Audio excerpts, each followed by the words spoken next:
Hey guys, I decided to start the channel back up again. I plan on updating it pretty frequently now because I have a lot written in the break that I have since the last time I had the channel going. So sit back and relax. This one's called Fly Me to the Moon.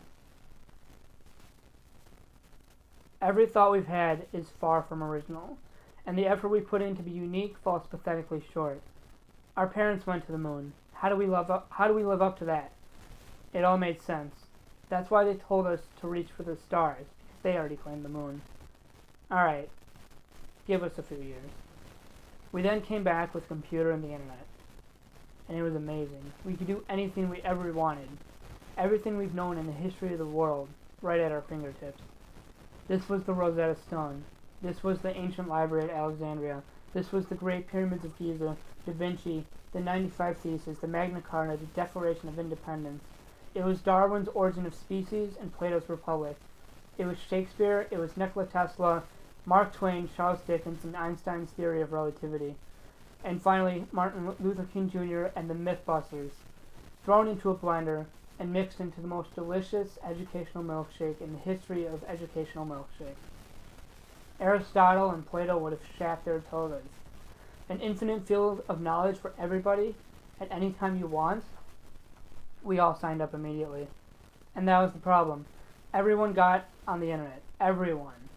Their grandma, their cat, their grandma's cat had access to this virtual knowledge machine.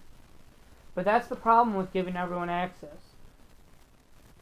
We've been reduced to a status. All we've been forced to say has been siphoned down to 140 characters or less. We have hundreds of friends, but do we really know anybody? Social media has become the opposite of its namesake. We're just pages on the internet. We're just lines of code with pretty pictures to cover it all up. And what does a hashtag tell us about anybody? Use the spacebar, please.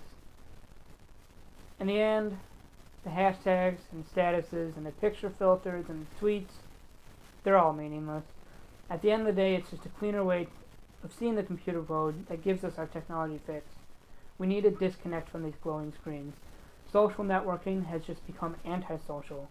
Let's refocus. Let's do what our parents' generation did. Let's go to the moon. Let's explore the world that is out there, beyond the glowing screens to which we're addicted. Let's force the historians to rename our generation. We can easily best our parents' generation. I mean, how hard can it be? They only went to the moon using a computer that is just as powerful as a present-day calculator. We can express ourselves in more than 140 characters. It's very possible. I know it may be scary, but it's possible. We chose to go to the moon. We chose to go to the moon in that decade and do other things because not because they were easy, but because they were hard. That was the 1960s. These times today are very different. Neil Armstrong, driving that lunar rover on our TV screen, stole our own drive to do that amazing feat ever again. The drive that we have has been wasted on glowing screens, beeping sounds, and flashing lights. We have successfully managed to rewire our brains. We need a disconnect. Do you realize what Sinatra was singing all those years ago? Fly me to the moon. Let me play among the stars. Show me what spring is like on Jupiter and Mars. In other words, let's answer the most difficult questions that the baby boomers didn't bother to answer. Our moms and dads said to us, shoot for the stars. So what are we waiting for? Let's explore the universe in a way that past generations would never even fathom. Let's shoot for the stars. Thanks for watching. I should be updating semi-periodically, more often than I have been. It's back. Just stay tuned for updates, obviously. And thanks for watching.